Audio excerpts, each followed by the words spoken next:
रोज इनमें डार्क नहीं रखते हैं।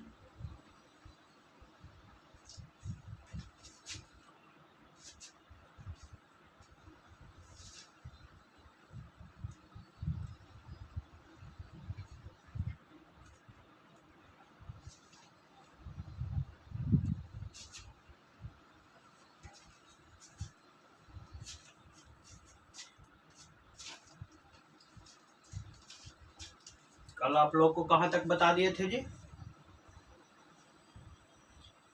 बनावली और लोथल पढ़ाए थे। अच्छा, तो आप लोग तो कल एब्सेंट थे, यानी कल किसी कारणवश छुट्टी हो गया था अचानक। हाँ, कुछ कारण था जिसके वजह से आप लोगों को अचानक ग्रुप में मैसेज कर छुट्टी देना पड़ा। बट यूट्यूब पर क्लास चला था, ऑनलाइन पढ़ाए थे कुछ टाइम के बाद। इस टाइम में नहीं पढ़ाए थे, बट बाद में हम आप लोग को पढ़ा दिए थे यूट्यूब पर। आप लोग सब पढ़ के आए हैं। 2 टॉपिक पढ़ाए थे, आप लोग देखो किए होंगे। 2 टॉपिक पढ़ाए थे, एक बनावली और लोथल, और एक और पढ़ाए थे छोटा सा था रोपड़। यानी कि 3 टॉपिक कल पढ़ाए थे हड़प्पा सिंधु घाटी सभ्यता में। तो थोड़ा रिवीजन करवा दे, या पूछ ले, रिवीजन करवा दे। तो चलो मोटा मोटी बता देते हैं, यानी कि कम शब्दों में कम टाइम लेते हुए तुम लोग को बता देते हैं। पहला पढ़ाए थे लोथल पढ़ाए थे। लोथल बंदरगाह था, क्या था? लोथल बंदरगाह था जहां से विदेशी व्यापार हुआ करता था। क्या हुआ करता था? विदेशी व्यापार हुआ करता था। यहाँ से लोग विदेश से भी व्यापार करते थे। लोथल के लोग कहाँ से व्यापार करते थे? विदेशों से व्यापार करते थे। लोथल में एक मुहर मिला था, फारस का मुहर मिला था, जिससे ये संकेत मिलता है कि यहाँ के लोग विदेशी से भी, मतलब विदेशों से भी व्यापार करते थे। किस मुहर, कहाँ का मुहर मिला था? फारस का मुहर मिला था। कहाँ का मुहर मिला था? फारस का मुहर साक्ष्य के रूप में मिला जिससे पता चला कि यहाँ के लोग विदेश से भी व्यापार करते थे। कहाँ से व्यापार करते थे? विदेश से भी व्यापार करते थे। यहाँ बटखारा का भी साक्ष्य मिला है। किस चीज का साक्ष्य मिला है? बटखारा का। बटखारा मतलब आप लोग देखे होंगे, बटखारा 1 केजी 2 केजी 1.5 केजी कर रहा था। लेकिन उस समय कितना केजी का न्यूनतम बटखारा था? 16 केजी का न्यूनतम बटखारा था। कितना केजी का? 16 केजी का न्यूनतम बटखारा था। अगर आप व्यापार कर रहे हैं और कोई सामान लेना है, तो तौलने के लिए, यानी कि माप तोल करने के लिए, तो कुछ भी कोई तो साधन चाहिए। तो लोग किस चीज का उपयोग करते थे? बटखारा का यूज करते थे। किस चीज का यूज करते थे? बटखारा का यूज करते थे, जो न्यूनतम 16 केजी को होता था। इससे कम वहाँ कोई चीज नहीं मिल सकता, क्योंकि मापने का न्यूनतम बटखारा कितना था? 16 केजी का था। इसके आगे आप, जैसे कि आपको 16 केजी नहीं 20 केजी चाहिए, तो इसके मल्टीपल में जाता था। कितना? 16 के बाद 32 केजी का था, 32 के बाद 48 केजी का था, 48 के बाद 64 केजी का था। मतलब इसके मल्टीपल में बटखारा था। तो लोथल से कहाँ का मुहर मिला था? फारस यानी कि ईरान। फारस यानी कि ईरान का मुहर मिला था, जिससे पता चलता है कि लोथल में विदेशों से भी व्यापार हुआ करता था। लोथल में न्यूनतम बटखारा कितने केजी का मिला था? 16 केजी का मिला था। अगर इससे ज्यादा लेना रहता था तो इसका 16 केजी के मल्टीपल में बटखारा मिला था। कितने? इसके मल्टीपल के में बटखारा मिला था, यानी कि 16 केजी के बाद 32 केजी, 32 के बाद 48, 48 का बाद 64, यानी कि 16 का पहाड़ा पढ़ते चल जाओ, उसके अकॉर्डिंग मिला था। एक चीज और देखने को मिला था लोथल में, कि यहाँ का दरवाजा जो था सब सड़क की ओर खुलता था। सड़क की ओर खुलता था। क्या? दरवाजा जो था, घर का जो दरवाजा था, दरवाजा जो था वो किस ओर खुलता था? सड़क के बाहर खुलता था। किस ओर? सड़क के बाहर। खुलने का रीजन था क्योंकि जो लोथल शहर था या नगर था, जो क्या था, व्यापारों के लिए प्रसिद्ध था। क्या व्यापार यहाँ होता था, बंदरगाह था। तो जैसे कि बंदरगाह था तो वहाँ सामान वामान रखने के लिए गाड़ी तो घर में लाना जरूरी था, क्योंकि गोदाम वगैरह अगर बनाइएगा तो घर तक गाड़ी नहीं आएगा तो मतलब परेशानी बहुत ज़्यादा है, ढोवैया लगेगा, मजदूर लेबर लगेगा। इसी कारण से लोथल में देखने को मिलता है कि जितना भी घर था उसका दरवाज़ा किस ओर खुलता था, सड़क के किनारे खुलता था। और लोथल में इम्पोर्टेंट चीज़ क्या था, देखिए बताते हैं।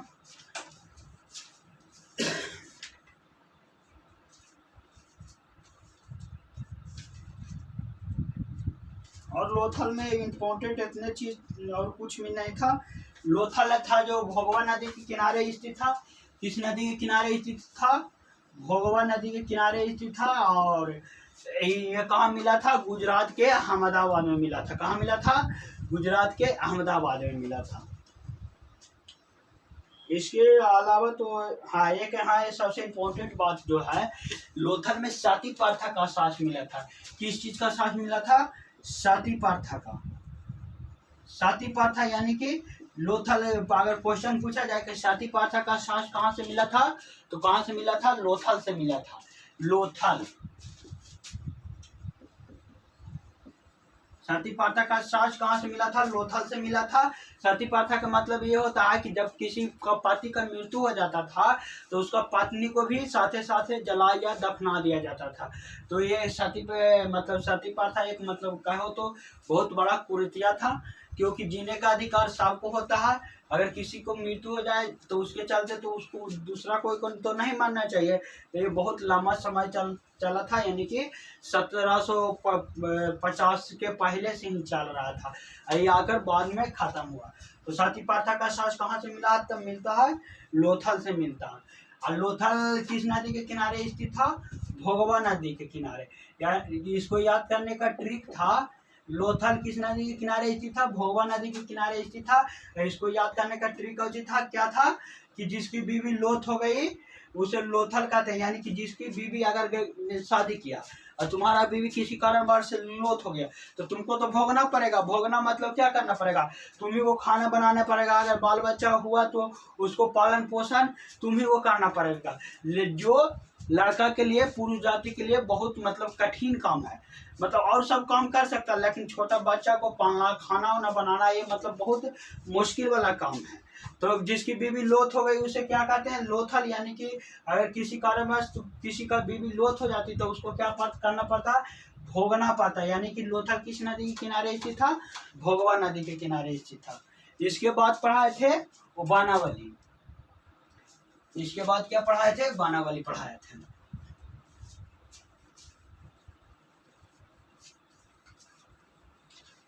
तुम लोग का ना आने के चक्कर में क्लास बहुत डिस्टर्ब होता है, लेकिन क्या करें, मजबूरी ही ऐसा आ गया कि क्लास से अटेंडेंस बंद करना पड़ा। अगला जो पढ़ाए थे वो बानावली पढ़ाए थे। क्या पढ़ाए थे, बानावली पढ़ाए थे।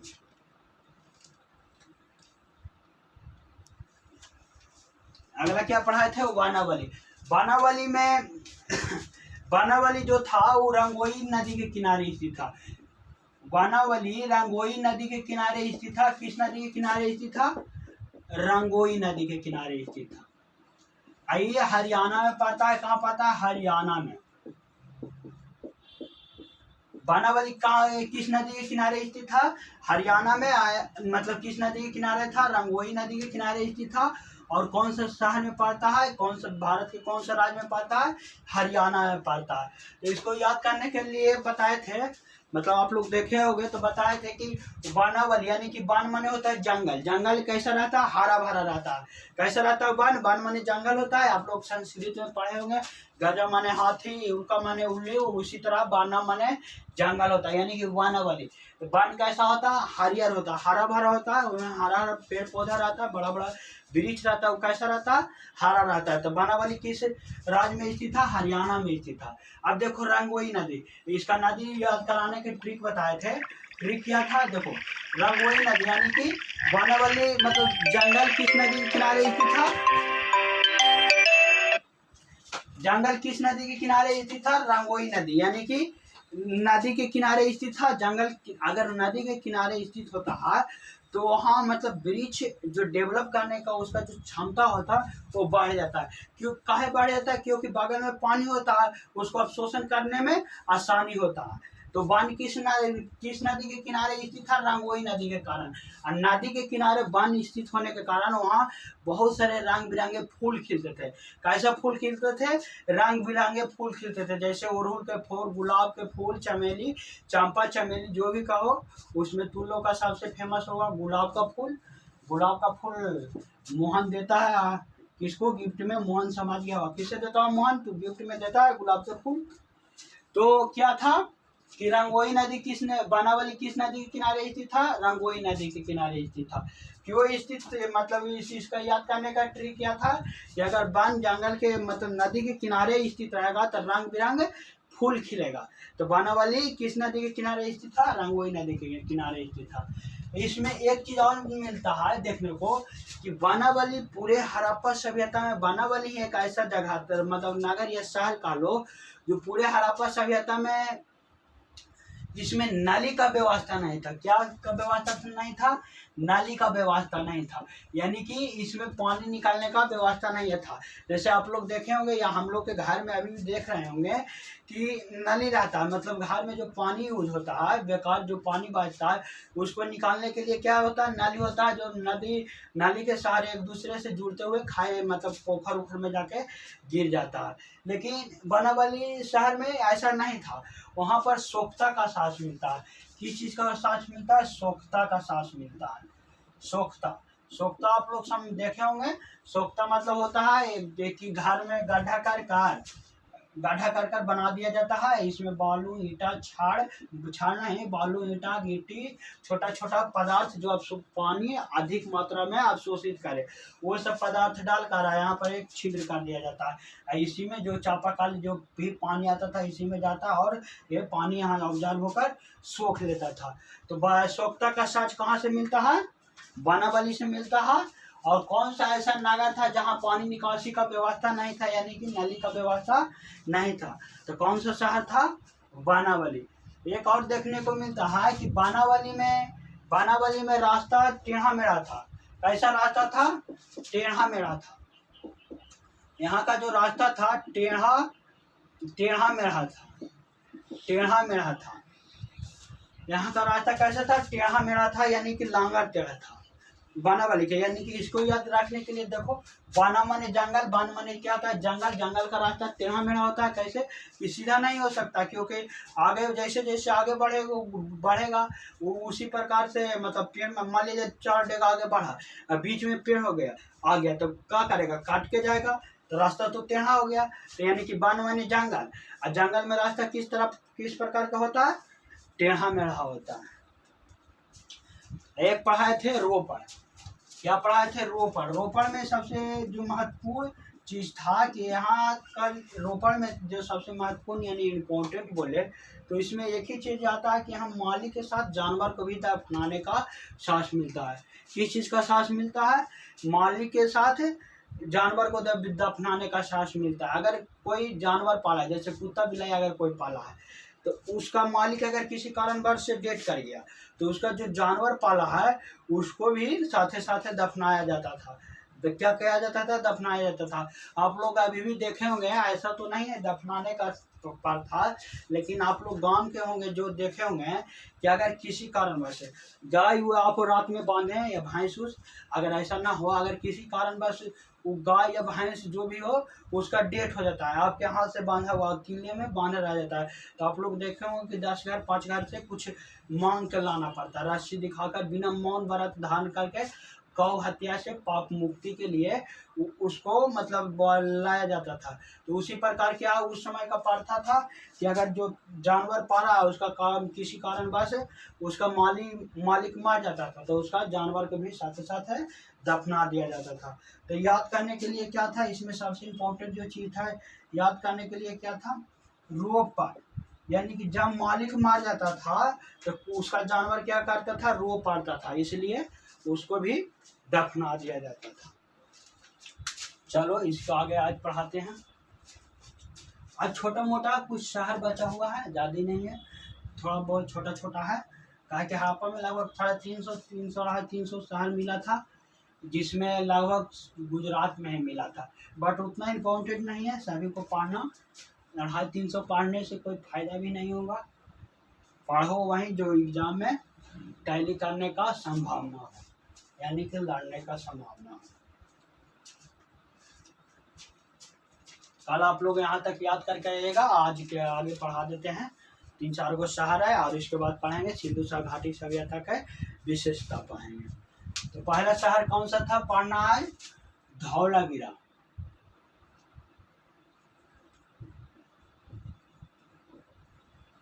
धौलावीरा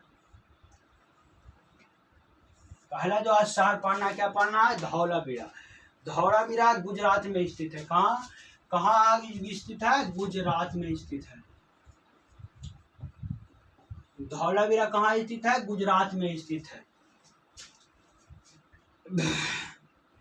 कहाँ स्थित है? धौलावीरा गुजरात में स्थित है। इसका खोज रविंद्रनाथ बिष्ट के द्वारा किया गया है।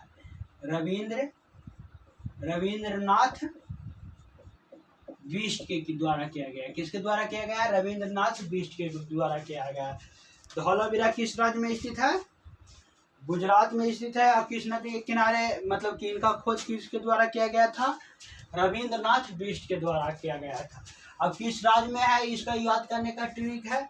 जहाँ नहा धोआ कर रात गुजारा जाता है उसे क्या कहते हैं? धौलावीरा कहते हैं। यानी कि नहा धोआ के, नहा धोआ यानी कि धोआ से धौला, धौला धा से धौला, धौला वीरा, नहा धोआ का जहाँ रात गुजारा जाता है, यानी कि गुजरात। यानी कि नहा धोआ के जहाँ रात गुजारा जाता है उसे क्या कहते हैं? गुजरात कहते हैं। यानी कि धौलावीरा किस राज्य में स्थित था? तो किस राज्य में स्थित था? गुजरात में स्थित था। धौलावीरा सिंधु घाटी सभ्यता का सबसे बड़ा स्थल था।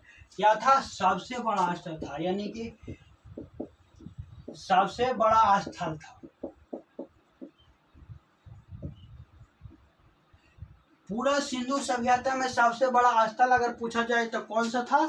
धौलावीरा था। अगर आपसे क्वेश्चन पूछ दिया जाए कि पूरे सिंधु घाटी सभ्यता में सबसे बड़ा स्थल कहाँ था, कहाँ था? धौलावीरा, यानी कि गुजरात में था। गुजरात कहाँ है? भारत का राज्य है, एक डेवलप राज्य है। ऐसा मतलब बहुत औद्योगिक क्षेत्र में, यानी कि बिजनेस क्षेत्र में बहुत बड़ा है। तो उस समय भी बड़ा था, आज के डेट में भी बड़ा है। अगर सिंधु घाटी सभ्यता से क्वेश्चन पूछा जाए कि पूरे सिंधु घाटी सभ्यता में सबसे बड़ा स्थल था तो क्या था? धौलावीरा था। और सबसे बड़ा स्नानागार और अन्नागार मिला तो कहाँ से मिला है? मोहनजोदाड़ो से मिला, जिसे मृतकों का टीला कहा जाता था। क्या कहा जाता था? मृतकों का टीला कहा जाता था। तो इसमें सबसे इम्पोर्टेंट वाला बात यही है कि धौलावीरा पूरे सिंधु घाटी सभ्यता का सबसे बड़ा स्थल था। तो याद रहेगा। किस राज्य में स्थित था? गुजरात में स्थित था। अगला जो शहर है अगला जो शहर है वो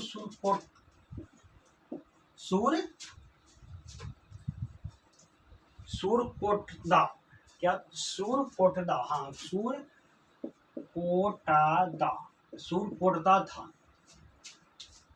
सूरकोटदा था। क्या था? सूरकोटदा था। ये भी कहाँ था स्थित? गुजरात में स्थित था। कहाँ था? गुजरात में। मतलब सूरकोटदा कहाँ स्थित था? कौन सा राज्य में स्थित था? गुजरात में स्थित था। सूरकोटदा कौन सा राज्य में स्थित था? गुजरात में स्थित था। यह सबसे मतलब कहो तो ये किस चीज के लिए फेमस था? ये सब छोटा बंदरगाह था। क्या था? छोटा बंदरगाह था। बंदरगाह था। यानी कि सूरकोटदा क्या था? छोटा बंदरगाह था। और किस राज्य में स्थित था? गुजरात में स्थित था। सबसे बड़ा बंदरगाह, यानी कि बंदरगाह के लिए फेमस कौन सा था? तो लोथल था। आज सबसे छोटा बंदरगाह पूछा जाए कि पूरे सिंधु घाटी सभ्यता में सबसे छोटा बंदरगाह था तो कौन सा था? सूरकोटदा। कौन सा शहर था? सूरकोटदा। अगर पूछा जाए कि सबसे बड़ा बंदरगाह था, ऐसे पूछा जाता है कि निम्नलिखित में सबसे बड़ा बंदरगाह था, तो पहला दे दे लोथल, मोहनजोदाड़ो, हड़प्पा, इनमें से कोई नहीं। तो क्या होगा आंसर? लोथल होगा। अगर इसी को घुमा कर अगर पूछ दिया जाए, ससुरा कैसे भी पूछे कि निम्नलिखित में से सबसे छोटा बंदरगाह था, तो लोथल, सुरकोटदा, हड़प्पा, इनमें से सभी, तो क्या होगा? सुरकोटदा होगा। सुरकोटदा, कोहडा हो, कोटदा होगा, टा है, कोटदा होगा, सुरकोटदा होगा। कौन सा होगा?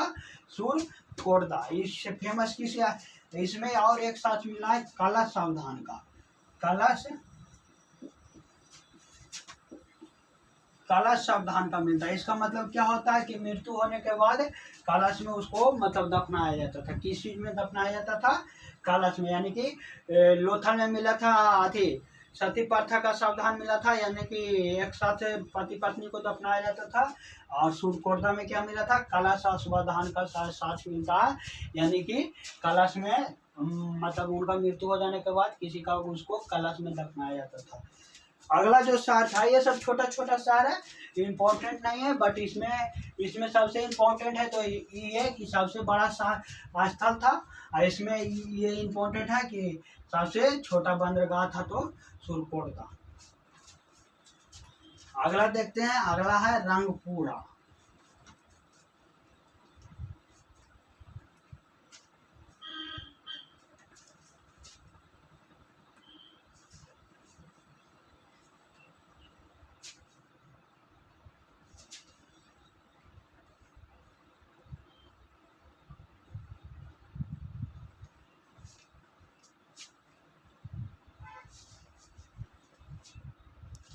अगला क्या है? रंगपुरा। रंगपुरा। अगला क्या है? रंगपुर। अगला क्या था? रंगपुर था। रंगपुर भी कहाँ स्थित था? गुजरात में स्थित था। गुजरात में स्थित था। कहाँ स्थित था? रंगपुर, गुजरात में। लगभग हड़प्पा सभ्यता का 250-300 सभ्यता जो नगर मिला था वो लगभग कहाँ मिला था? गुजरात में मिला था।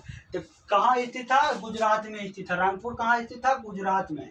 रंगपुर, इसको याद करने के लिए क्या ट्रिक बनाया जाए कि गुजरात में सब रंग से होली खेलते हैं, यानी कि हरे भरे रंग भरे रहते हैं। मतलब कि वहाँ का बिजनेसमैन मतलब जो एरिया है वो क्या था? पूरा रंग बिरंगा हो गया। क्या हो गया? रंग बिरंगा हो गया। गुजरात इंडस्ट्रियल एरिया के कारण कैसा हो गया? रंग बिरंगा हो गया। तो रंगपुर कहाँ स्थित था? गुजरात में स्थित था। याद करने का ट्रिक क्या हो गया कि रंगपुरा मतलब जो रंगपुर था वो गुजरात में स्थित था, यानी कि गुजरात के लोग इंडस्ट्रियल एरिया होने के कारण कैसा हो गया? रंग बिरंगा हो गया। इसमें सबसे जो इम्पोर्टेंट बात है, यहाँ मिला था धान के भूसी। साज के रूप में क्या मिला था? धान के भूसी मिला था। क्या मिला था? धान का भूसी मिला था। ये इम्पोर्टेंट इसलिए हो जाता है कि बहुत बार क्वेश्चन पूछा गया कि निम्नलिखित में धान का भूसी कौन सा नगर से मिला है? तो कौन सा नागपुर से मिला है? रंगपुर से मिला है। कहाँ से मिला है? नागपुर से। यानी कि धान का भूसी आप लोग देखे होंगे। धान के भूसी आप लोग जब धान कुटाता है तो उसमें से भूसा निकालता है, चावल अलग हो जाता है, भूसा अलग गिरता है। आप लोग ऐसा देखें, चावल मतलब जब धान कुटाई होता है उसका मशीन आप लोग खोलिएगा तो उसमें चालनी लगा रहता है, चालनी हो जाता है। खापड़ा आप लोग देखे हैं? खापड़ा देखे होंगे, खापड़ा की तरह चालनी रहता है, उसमें छिद्र रहता है, मतलब छेदा रहता है, जिससे भूसा गिर जाता है, चावल उसी में छना कर आ जाता है। वहीं धान के भूसी मिला था। तो क्वेश्चन यहाँ से पूछा जाता है कि निम्नलिखित में कौन से शहर से धान का भूसी मिला था? तो कौन से शहर से धान का भूसी मिला है? रंगपुरा से मिला है। कहाँ से मिला है? रंगपुरा से मिला है।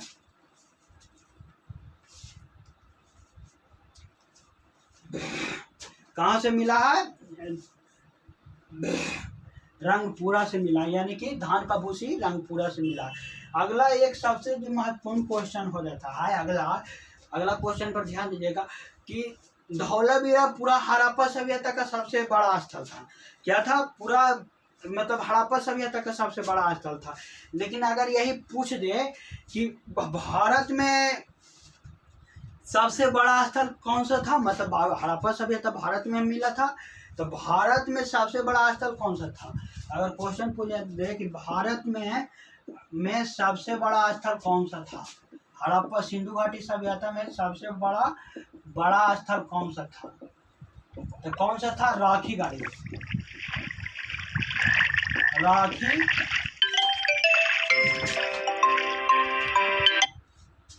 कौन सा स्थल था? राखी गाड़ी।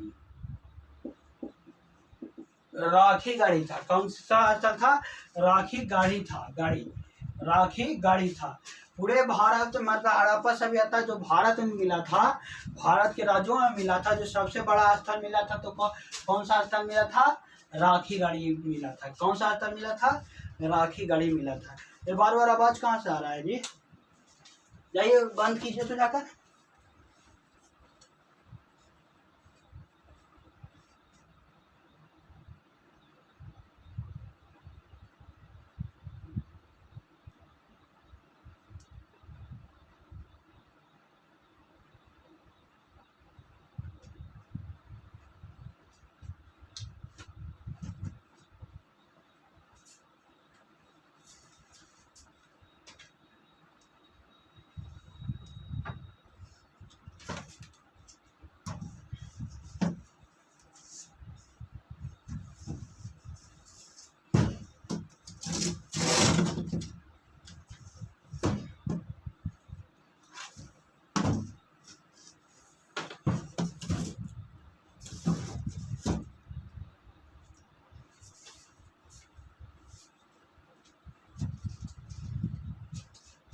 गजबे रहते हैं बगलों वाला, बगल वाला तो आवाज करते हैं, लेकिन ऐसा बात नहीं है। सबसे बड़ा रिश्तेदार बगले वाला होता है, यानी कि पड़ोसी होता है। इसलिए पड़ोसी के साथ अपना हमेशा व्यवहार बनाए रखना चाहिए। आगे पढ़ेंगे सिंधु सभ्यता की विशेषताएं, यानी कि सिंधु घाटी सभ्यता की क्या विशेषताएं थे, इसके बारे में हम पूरा पढ़ चुके हैं कि कौन सा नगर मिला, कौन सा मतलब क्या था, कहाँ किस चीज का साथ मिला। तो सिंधु घाटी सभ्यता जो विश्व का, पूरे विश्व का क्या था? शहरी व्यवस्था था। क्या था? शहरी व्यवस्था था। तो यहाँ की कुछ विशेषताएं था। क्या था? कुछ विशेषताएं पढ़ लेते हैं कि यहाँ की क्या, हर आदमी के अंदर कुछ विशेषताएं होता है, सिर्फ पहचानने का देरी रहता है कि कब आप पहचान पाते हैं कि आपके अंदर क्या विशेष गुण है। सबके अंदर कुछ न कुछ विशेष गुण होता है, यानी कि जैसे किसी के पास कुछ का खेलने का गुण हो गया, मतलब बहुत सारे प्रकार का गुण हो जाता है, गुण मिलता है, लेकिन उस गुण को आप कब पहचान पाते हैं यह आप पर डिपेंड करता है। अगर सही समय पर आपको मतलब अपना टेक्निकल चीज के बारे में पता चल जाए और उस फील्ड में आप काम करें तो बहुत आगे जाएंगे। जैसे पढ़ाई भी एक टेक्निक है, टेक्निक के साथ आज के डेट में जितना कंपटीशन है, जब तक आप लोग टेक्निक के साथ नहीं पढ़ेगा नहीं हो पाएगा नौकरी, कहा कि बहुत ज़्यादा कंपटीशन है। इसलिए पढ़ाई के साथ साथ हार्ड वर्क के साथ साथ स्मार्ट वर्क भी करना सीखिए। क्या कीजिए? स्मार्ट वर्क भी करना सीखिए। तो आगे पढ़ते हैं सिंधु सभ्यता की विशेषताएं।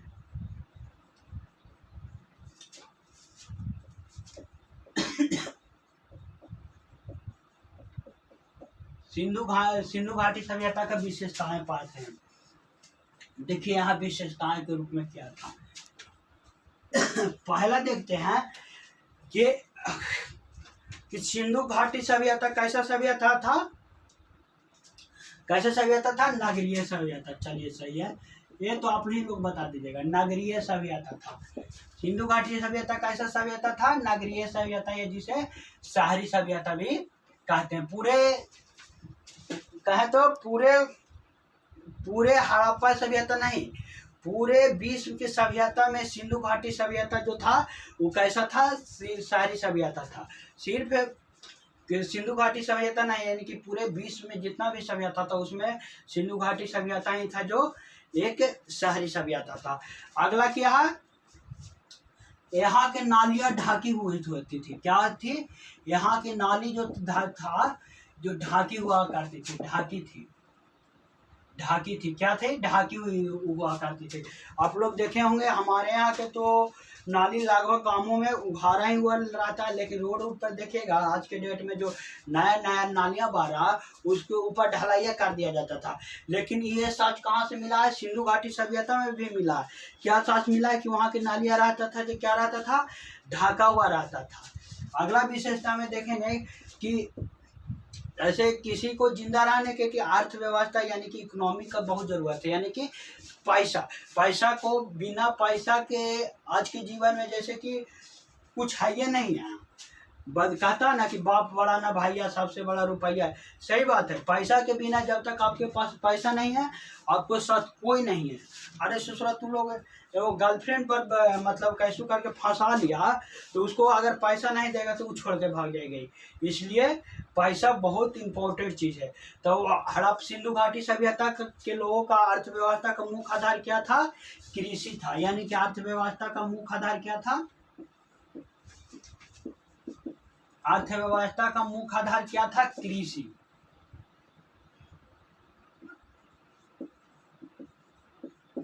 मुख्य आधार क्या था? कृषि था। ये लोग मतलब कृषि करना पसंद करते थे, यानी कि यहाँ का अर्थव्यवस्था का मुख्य आधार कृषि था। जैसे कृषि आज के डेट में करना, पहले तो बारिश वगैरह भी होता था, लेकिन आज में कृषि करना यानी कि किसानों को बहुत बुरा हाल है। मतलब सबसे ज़्यादा अगर हार्ड वर्क करता है तो किसाने करता है, और खाने वाला जितना भी चीज़ का उपज है किसानों को द्वारा ही किया जाता है, लेकिन उनका ही बहुत आज के डेट में समझो तो दयनीय स्थिति है। मौसम भी साथ नहीं देता, मतलब वातावरण है जो भी साथ नहीं देता है। अभी देखो, अभी धान के दिन है, बारिश बहुत कम हो रहा है, और यहाँ के नदियाँ को तो कहो नहीं। देखे हैं कि हमारे यहाँ एक तरफ दहा जा रहा है, दहा गया पूरा, एक साइड मतलब खाई में पानी, भैंसों धोवेला पानी नहीं है, एकदम मतलब चुल्लू भर भी पानी नहीं है। एक साइड पूरा दाह के मतलब बर्बाद कर दिया। एक साइड दाह के मतलब पानी की वजह से खत्म हो गया, एक तरफ सुखाड़ के वजह से खत्म हो गया। अल्टीमेटली मानो तो दोनों जने खत्म हो गया। ऐसा तो है, बिहार के नदी है मतलब एक दूसरे से जुड़े नहीं होने के कारण एक साइड दह जाता है, एक साइड पानी नहीं, मतलब एक बांध के कारण कि वो साइड दह रहा है, इस साइड पानी नहीं है। ऐसा देखने को तो मिलता है। बिहार के तो ऐसा नदियाँ हैं जिसकी वजह से किसान को बहुत ज़्यादा अधिक मात्रा में परेशानी होता है। मतलब कहो तो मतलब खेती करना आजकल के लोगों के लिए बहुत व्यवस्था वाला बात हो गया है, और कुछ मिल नहीं पाता। इसको मैं करना चाहिए कि कम से कम नदियों का एकीकरण कर देना चाहिए था। जिस तरह से सरदार वल्लभ भाई पटेल भारत के सभी राज्यों को एकीकरण किए थे, कम से कम बिहार के सरकार को खोज रहा, कम से कम ये करना चाहिए कि नदियों को एक साथ सबको जुड़ाव कर देना चाहिए कि एक जगह पानी आए तो सभी जगह फैल जाए। तो यहाँ का मुख्य अर्थव्यवस्था का क्या आधार था? कृषि था। यहाँ का मुख्य सिंधु घाटी सभ्यता का मुख्य व्यवसाय क्या था? मुख्य व्यवसाय क्या था सिंधु घाटी सभ्यता के लोगों के? सिंधु घाटी सभ्यता का मुख्य व्यवसाय क्या था? व्यापार था। यह क्या था? व्यापार था। यहाँ के लोग मुख्य व्यवसाय के रूप में क्या करते थे? व्यापार करते थे। तो सिंधु घाटी सभ्यता का मुख्य व्यवसाय क्या था? मतलब मुख्य व्यवसाय क्या था? तो व्यापार था। ये क्वेश्चन कई बार पूछ चुका है कि यहाँ का मुख्य व्यवसाय क्या था? व्यापार था। क्या था? व्यापार था। यहाँ के नहीं, सिंधु घाटी सभ्यता के लोग विदेश से भी व्यापार करते थे। कहाँ से व्यापार करते थे? विदेश से भी व्यापार करते थे। सिंधु घाटी सभ्यता के लोग विदेश से भी व्यापार करते थे। कहाँ से व्यापार करते थे? विदेश से भी व्यापार करते थे। जिसका साक्ष्य के रूप में क्या प्राप्त हुआ था? फारस का मोहर। कहाँ का मोहर प्राप्त हुआ था? फारस बोले तो ईरान का मोहर प्राप्त हुआ था, जिससे पता चलता है कि सिंधु घाटी सभ्यता के लोग फारस के विदेशों से व्यापार करते थे। तो क्या हो गया? एक सिंधु घाटी सभ्यता का मतलब एक मानो तो विशेषता हो गया कि उस समय के भी लोग मतलब विदेशों से सामान की आवाजाही करें, यानी कि कहें तो व्यापार करते थे। सिंधु घाटी सभ्यता का लिपि कैसा था? चित्रात्मक था। कैसा था? सिंधु घाटी सभ्यता का लिपि था जो कैसा था? चित्रात्मक था। लिपि था जो कैसा था? चित्रात्मक था। चित्रात्मक यानी कि सिंधु घाटी सभ्यता की लिपि हम लोग पढ़ नहीं पाए कि क्या लिख के गए, लेकिन ये लोग पढ़े लिखे थे क्योंकि ये शहर के लोग थे, लेकिन हम लोग नहीं पढ़ पाए इनका लिपि। लेकिन चित्र के माध्यम से जो बना के गए हैं उसके माध्यम से हम लोग पढ़ पाए। क्या पढ़ पाए? चित्र के माध्यम से। तो सिंधु घाटी की सभ्यता का लिपि कैसा था? चित्रात्मक था, यानी कि ये लोग चित्र बना बनाकर पढ़ते थे। अगला है, सिंधु घाटी सभ्यता में एक सींग वाला गेंडा का सांस मिलता है। क्या मिलता है? एक सींग वाला गेंडा का सांस मिलता है, साँच मिलता है। कैसा मिलता है? एक सींग वाला गेंडा का साँच मिलता है। यानी कि पूरे सिंधु सभ्यता में अगर पूछा जाए कि एक सींग वाला गेंडा कहाँ मिलता था, तो सिंधु सभ्यता, घाटी सभ्यता में मिलता था। यहाँ मॉक 12 के लिए कितना केजी का बटखारा था? 16 केजी का बटखारा था। कितना केजी का बटखारा था? 16 केजी का बटखारा था। यानी कि सिंधु घाटी सभ्यता में माप तौल के लिए कितना केजी का बटखारा यूज किया गया था? कितना केजी का? 16 केजी का बटखारा था। 16 केजी का मल्टीपल में था। सिंधु घाटी सभ्यता के लोग युद्ध से परिचित नहीं थे। किस चीज़ से परिचित नहीं थे? युद्ध से परिचित नहीं थे। यानी कि इन लोगों को युद्ध करना वगैरह, लड़ाई झगड़ा करना नहीं आता था। यहाँ किसी भी प्रकार का तलवार वगैरह या गोली बंदूक पिस्टल जो आज के डेट में है, इसका साक्ष्य नहीं मिला। न तीर धनुष का साक्ष्य मिला है और न ही तलवार वगैरह का साक्ष्य मिला है। सिंधु घाटी सभ्यता का कैसा मातृ शतात्मक था। यहाँ मातृ देवी का पूजा किया जाता था। कौन सा शतात्मक था? यहाँ मातृ शतात्मक था। अगला जो मातृक शतात्मक था। मातृ शतात्मक मतलब कहे तो यहाँ मातृ देवी का पूजा होता था। पूछता है कि सिंधु घाटी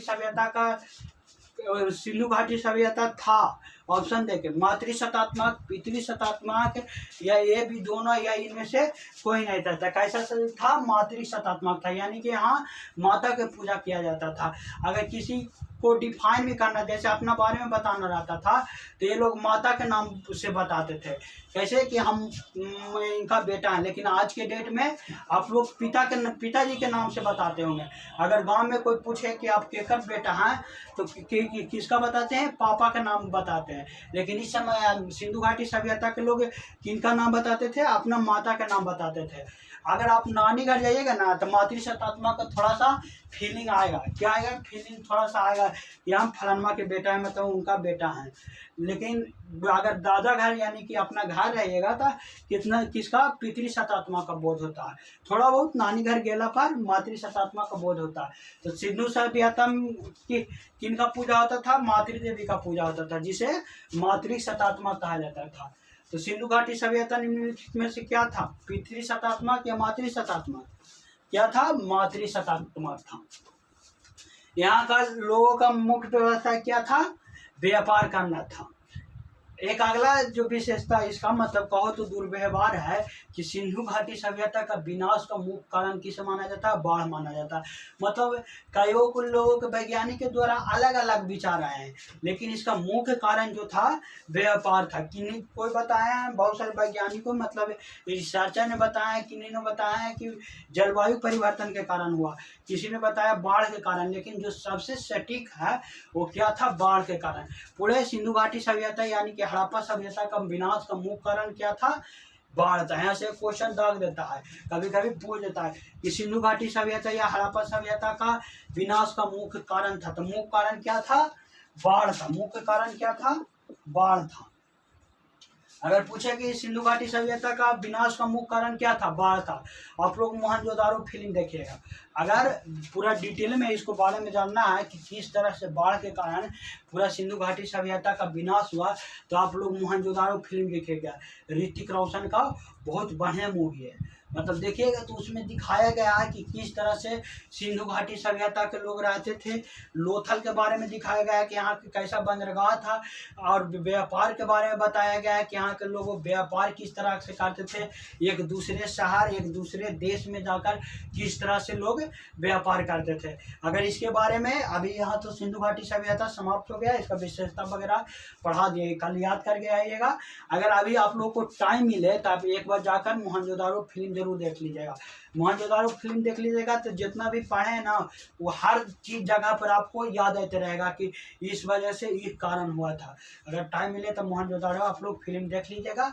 इसके आगे कल 3-4 सभ्यताओं पढ़ना, मिस्र सभ्यता, मेसोपोटामिया के सभ्यता, एगो सफाटा की सभ्यता है, एगो रोम की सभ्यता था। 4 सभ्यता और पढ़ना है। इसके बाद पूरा सिंधु घाटी सभ्यता मान लो कि सिंधु घाटी सभ्यता खत्म हो चुका है। ये दूसरे देश का दूसरे सभ्यता के बारे में पढ़ना है, जो लगभग सब ग्रामीण सभ्यता था। पूरे विश्व में हड़प्पा सिंधु घाटी सभ्यता ही था जो शहरी सभ्यता था। तो आप लोग इतना कल याद करके आइएगा। पहले देख लेते हैं विशेषता के रूप में, थोड़ा एक बार फिर से रिवीजन कर लो। सिंधु घाटी सभ्यता का विशेषता निम्नलिखित है। कौन कौन सा? यहाँ ये क्या था? नगरीय सभ्यता था, यानी कि शहरी सभ्यता था। यहाँ के नालियाँ कैसा होता था? ढकी हुई रहते था। सिंधु सभ्यता का अर्थव्यवस्था का मुख्य आधार क्या था? कृषि था। सिंधु सभ्यता के लोगों का मुख्य व्यवसाय क्या था? व्यापार था। सिंधु सभ्यता का घाटी सभ्यता का सिंधु घाटी सभ्यता के लोग विदेश से भी व्यापार करते हैं, जिसका साक्ष्य के रूप में फारस का मोहर मिला था, जिससे पता चलता है कि हाँ विदेशों से भी व्यापार होता था। सिंधु घाटी सभ्यता के लिपि कैसा था? चित्रात्मक था, यानी कि ये लोग पढ़ाई करते थे तो चित्र बनाकर पढ़ाई करते थे। लेकिन हम लोग इनका लिपि नहीं पढ़ पाए, लेकिन चित्र देखकर बताते हैं कि यहाँ पर यहाँ क्या था। सिंधु घाटी सभ्यता का सबसे फेमस जो जानवर था क्या था? एक सींग वाला गेंडा था। सिंधु सभ्यता में माप तौल करने के लिए न्यूनतम बटखारा कितना केजी का था? 16 केजी का था। सिंधु घाटी सभ्यता मातृसत्तात्मक था, यहाँ मातृ देवी का पूजा किया जाता था। पूरे विश्व में, यानी कि पूरे विश्व में कहे तो, यानी कि सिंधु घाटी सभ्यता नहीं, पूरे विश्व में उस समय सर्वप्रथम कपास उगाने वाला, यानी कि कपास का खेती करने वाला कौन सा शहर था? यानी कि कौन सा नगर था? सिंधु घाटी सभ्यता का नगर था। पूरे विश्व में अगर पूछा जाए कि पूरे विश्व में सर्वप्रथम कपास का खेती कौन सी सभ्यता से किया गया था, तो कौन सा सभ्यता से किया गया था? सिंधु घाटी की सभ्यता से किया गया था। पूरे विश्व में, केवल सिंधु घाटी सभ्यता में नहीं, पूरे विश्व में कौन सा कपास का खेती कहाँ से किया गया था? सिंधु घाटी सभ्यता से। इसके आगे आप लोग कल याद करके आइएगा। कल इसके आगे जो 4 गो बचा हुआ है सभ्यता, वो अलग अलग देश विदेश का सभ्यता है, उसके बारे में तो थोड़ा थोड़ा बताते हुए चलेंगे, क्योंकि पढ़ना जरूरी है, क्वेश्चन कभी कभी आ जाता है। तो चलिए इसके आगे कल आप लोग के हम पढ़ाएंगे। तो आज के लिए इतना ही, अपना अपना जगह से निकाल जाइए।